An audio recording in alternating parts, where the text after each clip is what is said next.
بسم اللہ الرحمن الرحیم۔ کل کی نشست میں اللہ رب العزت کی توفیق سے ہم نے انقلاب کے بعد کا پاکستان کیسا ہوگا اس سبجیکٹ پر حکومتی اور انتظامی ڈھانچے پر گفتگو کی تھی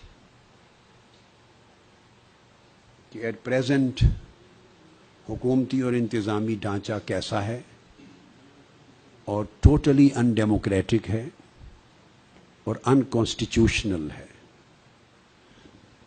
آئین کی روح اور آئین کے تقاضوں کے بھی خلاف ہے اور جمہوریت کے اصولوں اور جمہوریت کی روح کے بھی منافی۔ اور پھر ہم نے پورا کنسنٹریٹ کیا، اس کا ایک بین الاقوامی مطالعہ پیش کیا، مختلف ایشیائی اور مغربی ملکوں کا ایک اسٹڈی تھی، اور پھر پاکستان کے اپنے مقامی حالات میں اپنا ایک ماڈل پیش کیا کہ انتظامی سطح پر اور مالیاتی سطح پر اور عدالتی سطح پر اور سیاسی سطح پر ڈیولوشن کس طرح ہوگا گراس روٹ لیول تک۔ اور جب ہم یہ بات کرتے ہیں کہ جمہوریت عوامی شراکتی ہونی چاہیے، پاپولسٹ ہو، پارٹیسپیٹری ڈیموکریسی ہو، اور جمہوریت کے ثمرات ایک عام شہری، غریب سے غریب آدمی کے بھی گھر کی دہلیز پر اس کو ملیں، اگر یہ کسی سسٹم اور سوسائٹی میں نہیں ہوتا تو پھر وہ جمہوریت نہیں ہے، جو کچھ کہا جائے وہ جھوٹ۔ آج ہم بیان کریں گے کہ اس انقلاب کے بعد غریب کو کیا ملے گا، کیونکہ بنیادی میسج میرا اس ملک کے کروڑوں غریبوں کے لیے، اور وہ پیکج بیان کر کے جو 10 نکاتی پیکج ہے کہ انقلاب کے نتیجے میں یا انقلاب کے بعد غریبوں کو کیا ملے گا، وہ غریب اس انقلاب کا حصہ کیوں بنے، اسے بیان کر کے تو میں سٹارٹ کر دوں گا آج وسائل کا میٹر بھی، اگر وقت بچ گیا، کہ غریبوں کو کیا ملے گا، اور پھر جو کچھ ہم وعدہ کریں گے کہ انقلاب کے بعد غریبوں کو یہ کچھ میسر آئے، تو اس پر ایک سوال پیدا ہوتا ہے کہ اتنا بڑا انقلابی قدم، اس کے لیے وسائل کیسے دستیاب ہوں گے، چونکہ آج کل تو حکمران، ان کے لیے تو وسائل کی کوئی کمی نہیں ہے، چونکہ ساری دولت ملک کی انہی کے لیے۔ جب غریبوں کے حقوق کی بات آتی ہے تو سب سے پہلا سوال پیدا ہوتا ہے ہمارے پاس تو وسائل ہی نہیں ہے۔ اور میں اس کو شاید کل کی گفتگو میں آگے وسائل کی بات کو آگے بڑھاتے ہوئے، پھر اس حکومت نے موجودہ دور میں اور پچھلی حکومتوں نے جو ظلم کیا ہے سوسائٹی پر، قرضے لے لے کر، جن کا کوئی آڈٹ نہیں ہے، جس کی کوئی ٹرانسپیرنسی نہیں ہے، اور نسلوں کو ایک اتنی بڑی تباہی کے بوجھ میں دبا دیا ہے جس کا کوئی تصور بھی نہیں کر سکتا، تو میں اس پر ایک کمپیریٹیو سٹڈی بھی دوں گا۔ پچھلے آپ سمجھ لیں کہ کم و بیش 25 سال کی دے دوں گا کمپیریٹیو سٹڈی، تاکہ ان کا چہرہ ننگا ہو سکے کہ لوگوں کو کہتے کیا ہیں اور حقیقت کیا ہے۔ سو غریبوں کو کیا ملے گا اس انقلاب کے نتیجے میں، ہر روز کی طرح میں اس کی ابتدا اس انقلابی ایجنڈے کی پھر پاکستان کے آئین سے کر رہا ہوں، اور میں نے اپنی انٹرویوز میں یہ بات 20 بار کوٹ کی ہے، اور لوگوں کو یہ آرٹیکل اب یاد ہو گیا، جس طرح پچھلے سال آرٹیکل 62 اور 63 یاد کرایا تھا، اس طرح آرٹیکل 38 بھی میرا خیال ہے لوگوں کو یاد ہو گیا۔ آرٹیکل لوگوں کو پتا ہونا چاہیے کہ یہ ہمارا حق ہے، آپ کوئی بھیک نہیں مانگ رہے، یہ ہم اس نظام سے، حکومت سے کسی ایسی چیز کو طلب نہیں کر رہے کہ جو وہ خیرات کے طور پہ غریبوں کو چولی میں دے گی یا کوئی احسان کرے گی، نہیں، یہ آئین کا کیا ہوا وعدہ ہے اور آپ کا آئینی حق ہے، اور اسے پورا نہ کر کے موجودہ حکمران، میں لفظ بولوں گا، آئین سے بغاوت کر رہے ہیں، عملی بغاوت کے مرتکب ہو رہے ہیں۔ انہوں نے ان آرٹیکلز کو عملاً معطل کر رکھا ہے۔ آرٹیکل 38 میں یہ ہے، promotion of social and economic well being of the people. یہاں ایک بات اور بھی کہہ دوں، جب یہ آرٹیکل کوٹ کر رہا ہوں اور اس سے پیچھے جتنے آرٹیکلز عوام کے حقوق کے میں کوٹ کرتا ہوں، یہ لوگ، ان کو جرت تو نہیں ہوتی کہ بڑی کھل کر یہ بات کریں ٹی وی ٹاک شوز میں، مگر کبھی کبھار کوئی نہ کوئی آدمی دبے لفظوں میں جواب دینے کی کوشش کرتا ہے کہ یہ پرنسپلز آف پالیسی ہیں۔ اس کا مطلب یہ ہے کہ یہ ان کا نفاذ واجب نہیں ہے۔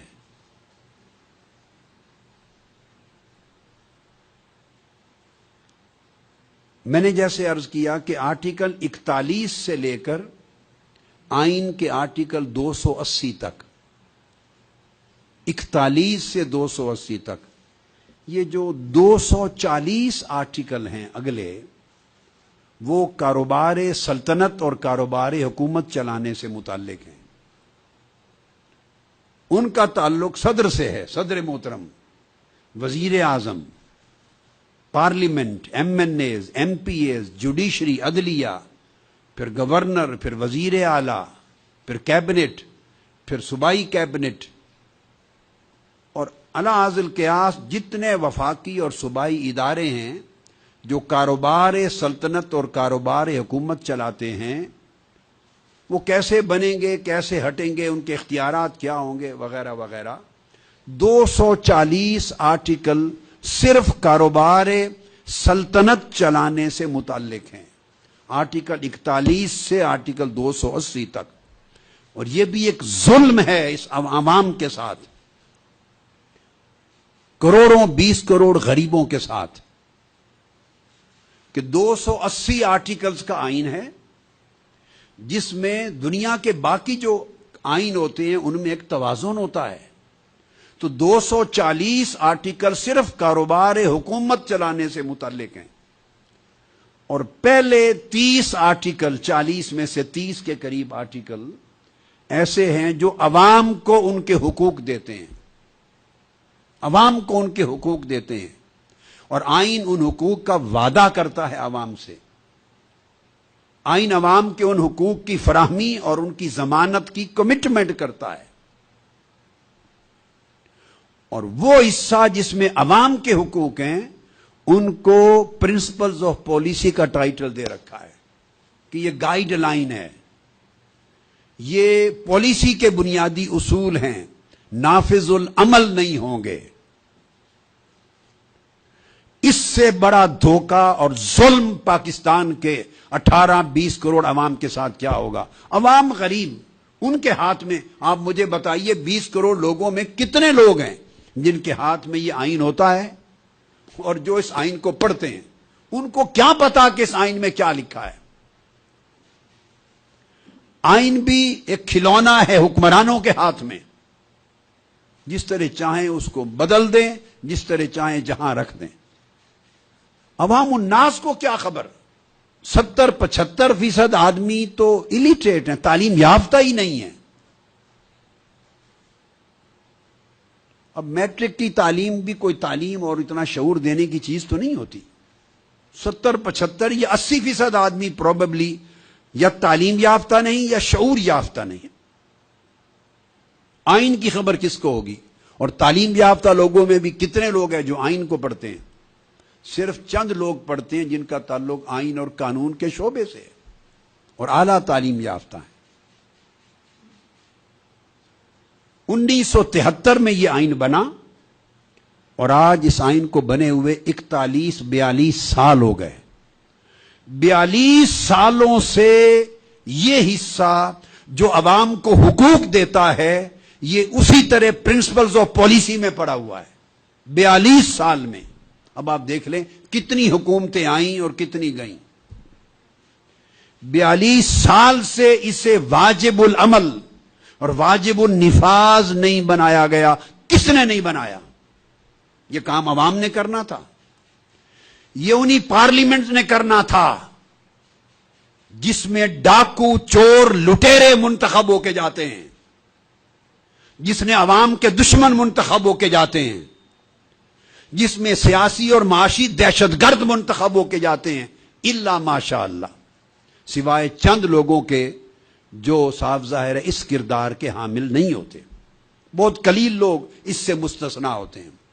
میجورٹی وہ لوگ ہیں جو پارلیمنٹ کو وفاقی یا صوبائی ان میں بیٹھتے ہیں. اکثریت ایسے لوگوں کی جنہیں عوام کے حقوق سے سروکار ہی نہیں, وہ عوام کو جانوروں سے بھی بدتر سمجھتے ہیں. اس لیے وہ اس پورے حصے کو جس میں عوام کے حقوق ہیں ان کو واجب العمل اور واجب النفاذ 42 سال گزر گئے نہیں بناتے. اور ان کو پرنسپلز آف پالیسی, یہ پالیسی کے رہنما اصول ہیں. جہاں تمہاری سلطنت حکومت اور تمہارے کاروبار اور اختیار کا میٹر آتا ہے وہ نفاذ کے لیے واجب ہیں. جہاں 20 کروڑ عوام کے حقوق کا معاملہ آتا ہے وہاں صرف ہدایات ہیں اور رہنما اصول ہیں. ہم اس دوغلے پن کو بھی توڑیں گے. یہ وہ ترمیمیں ہیں جو آئین کے اندر سٹل درکار ہیں. جس کتاب میں ترمیم نہیں ہو سکتی اس کا نام قرآن ہے اور سنت رسول ہے. باقی آپ نے 20 ترامیم پہلے اس آئین میں کر دی ہیں اپنے مفادات اور سیاسی مکا کے لیے. اگر 20 ترامیم ہم آ کر دیں گے عوام کے لیے تو کیا بگڑتا ہے؟ ایک ترمیم بھی ان لوگوں نے عوام کے مفاد کے لیے نہیں کی. اب یہ آرٹیکل کہتا ہے, اس کی باقی باتوں میں اس کی کلازز اے بی سی ڈی ای کافی کلازز ہیں اور جی تک جاتا ہے, ای ایف جی تک, مگر اس میں سے میں صرف ایک کلاز پڑھتا ہوں. یہ سارا آرٹیکل ساری کلازز پڑھنے والی ہیں. یہ پورا کا پورا آرٹیکل اس ملک میں معاشی نامواری کو خاتمہ, اس کے خاتمے کرنے کا آرٹیکل ہے. غریب اور امیر کے درمیان جو فرق ہے اس کو کم تر کرنے پر مشتمل ہے. دولت کی منصفانہ تقسیم کی ضمانت کرتا ہے. لوگوں کے معیار زندگی کو بلند کرنے کی بات کرتا ہے. یہ وہ نقشہ ہے پاکستان کا جو انشاءاللہ انقلاب کے بعد لوگ دیکھیں گے. یہ اس آئین میں وعدہ تھا, مگر 42 سال سے حکمرانوں نے یہ وعدہ نہ پورا کیا ہے اور نہ یہ کریں گے. اگر یہ پورا کرنے کی طرف آئیں تو 4000 ایکڑ کے رائے ونڈ کے محل کیسے رہیں؟ ارب روپے بینکوں سے قرضے لے کے پھر رائٹ آف کروائیں, پھر یہ ملیں, پھر یہ حرام خوریاں کہاں جائیں؟ یہ پوری دنیا میں جو ورلڈ لیول پہ اپنی گلوبل بزنس امپائر بناتے ہیں ملک کو لوٹ لوٹ کر, پھر وہ کیسے بنے؟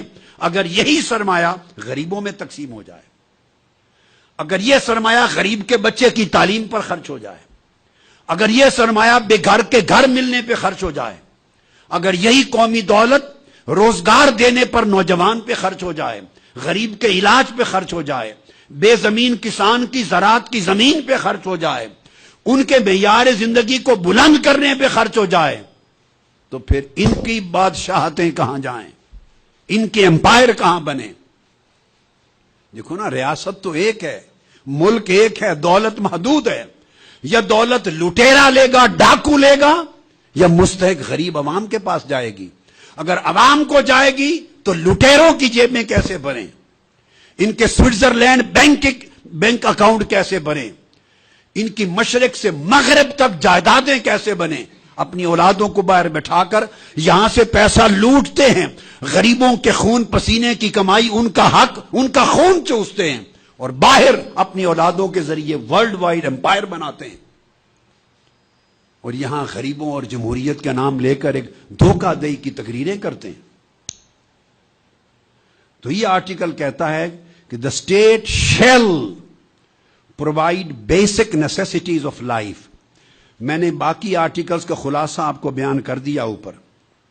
وہ تو کہتا ہے وسائل زندگی بھی عوام میں برابری اور انصاف کے ساتھ تقسیم ہوں گے، دولت کی ڈسٹریبیوشن بھی انصاف کے ساتھ ہوگی، امپلائر، مل مالک اور مزدور کے درمیان وسائل کی تقسیم پر بھی ایک حد ہوگی، ایک انصاف ہوگا، لینڈ لارڈ، ذمہ دار اور کسان کے درمیان بھی وسائل کی تقسیم کا ایک توازن ہوگا۔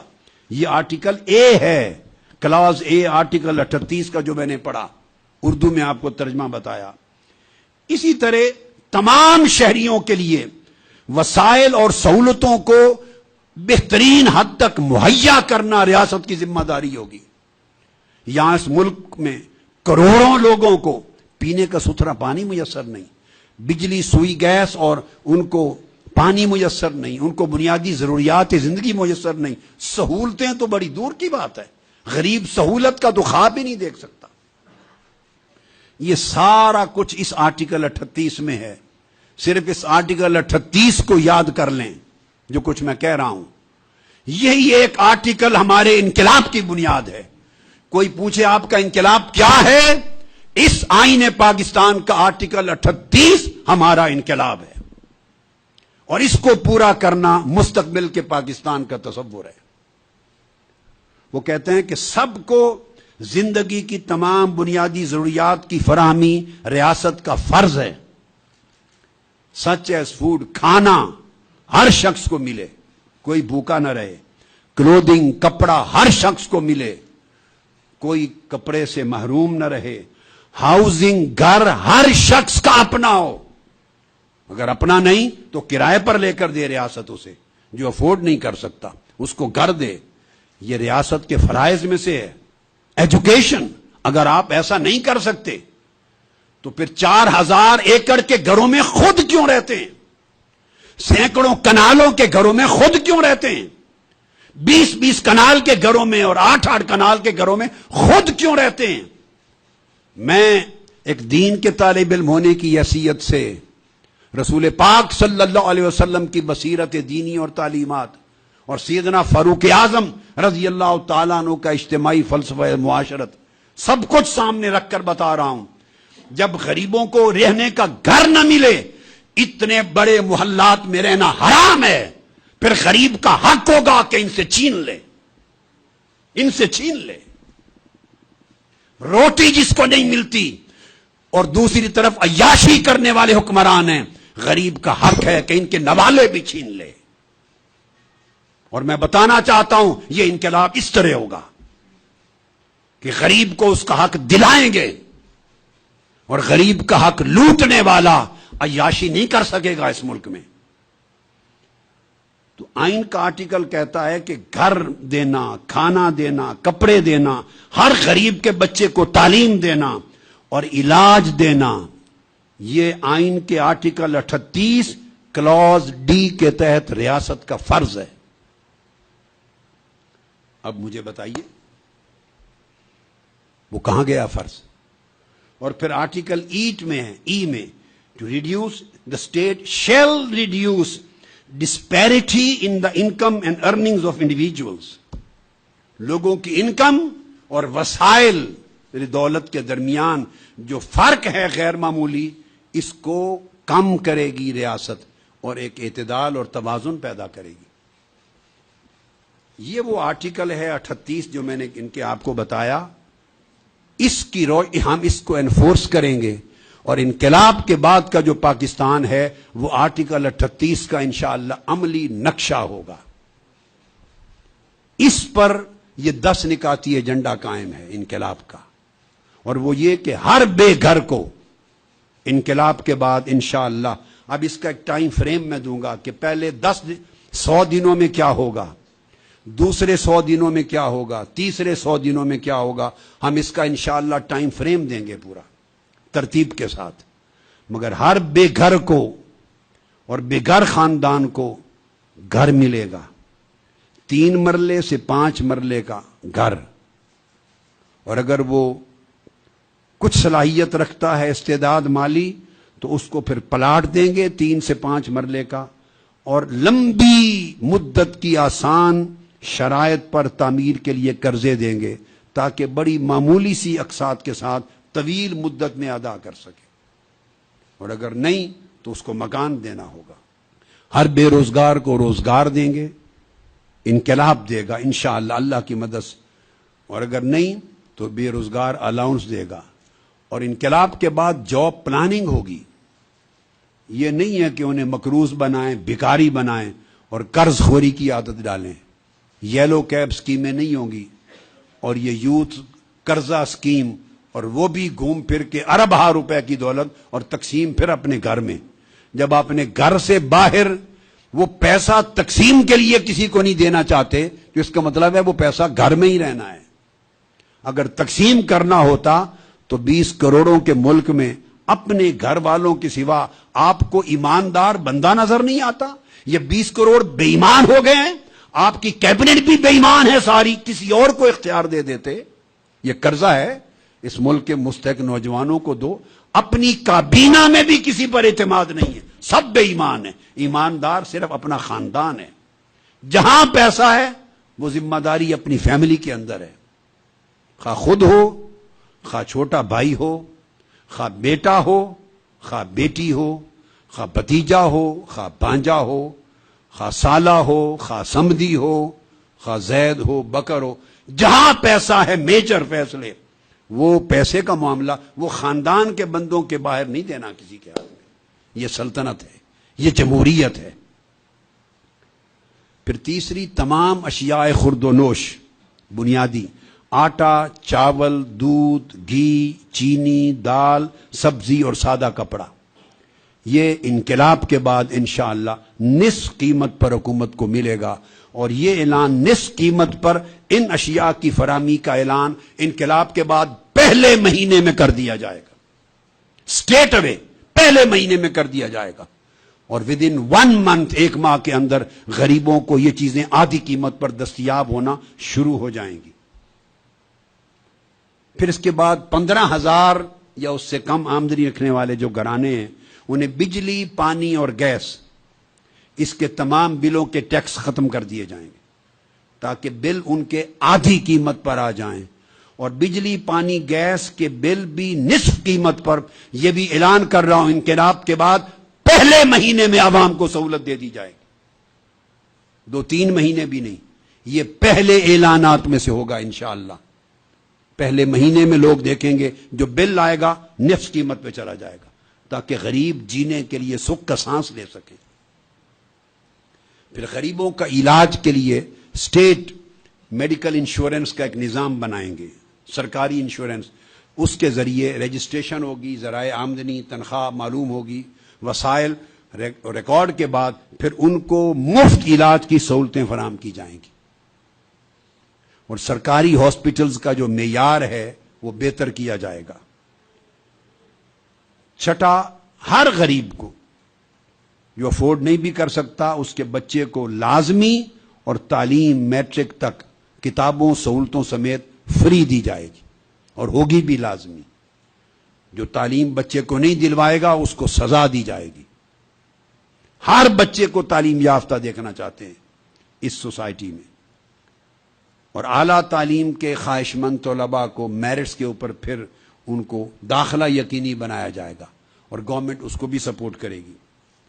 پھر 7واں نقطہ، پاکستان کا کل رقبہ 20 کروڑ ایکڑ ہے، کل رقبہ۔ جیسے 20 کروڑ انسانوں کی آبادی ہے نا، رقبہ 20 کروڑ ایکڑ ہے، عجیب اتفاق ہے۔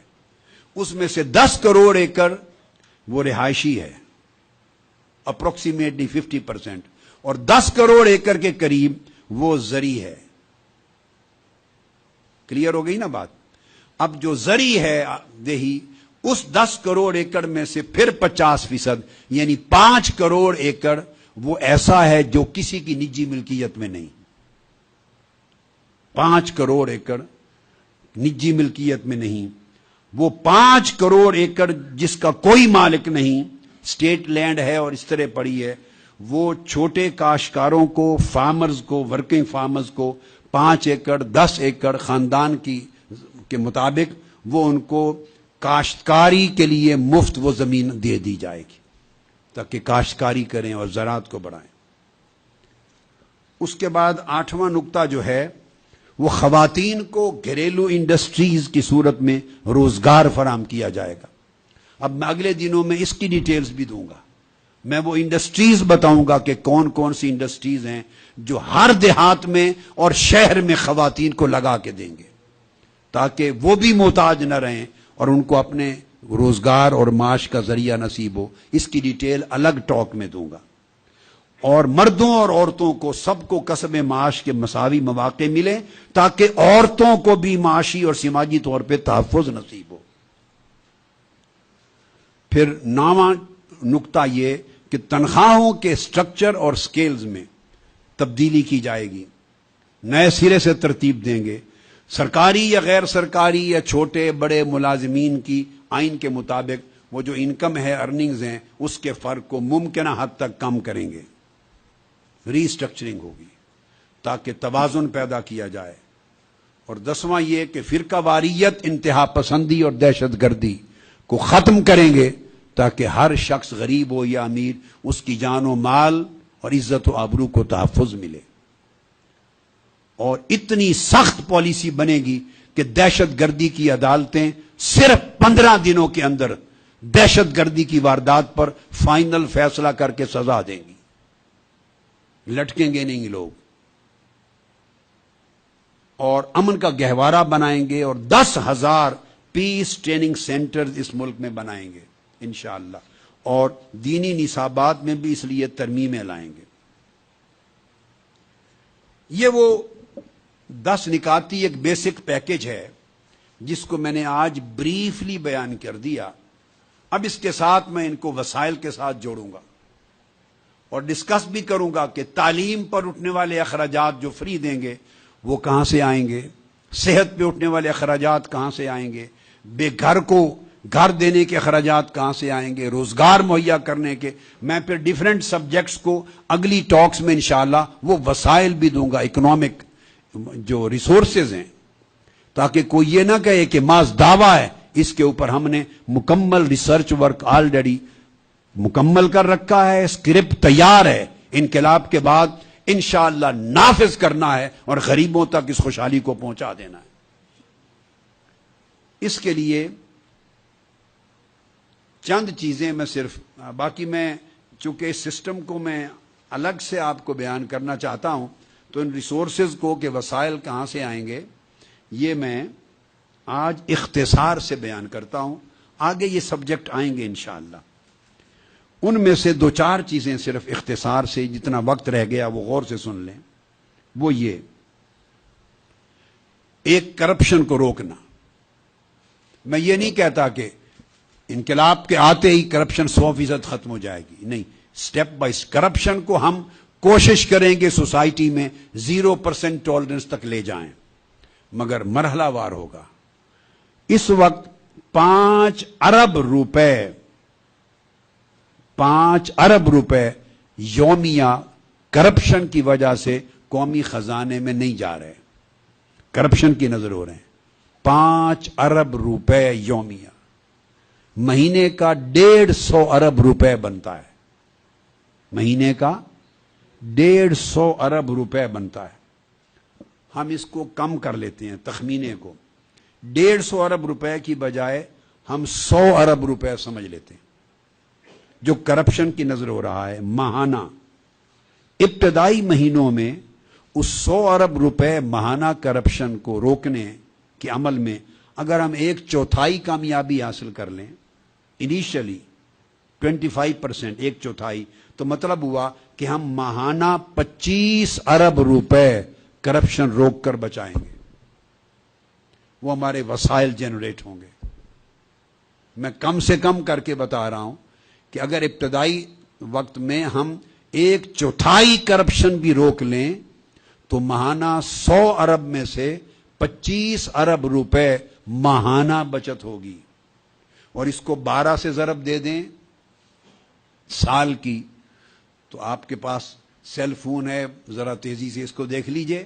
25 کو اگر آپ 4 سے دے دیں 300 ارب روپے سالانہ, 300 ارب روپے سالانہ صرف 1/4 کرپشن کو روکنے سے وجود میں آئے گا۔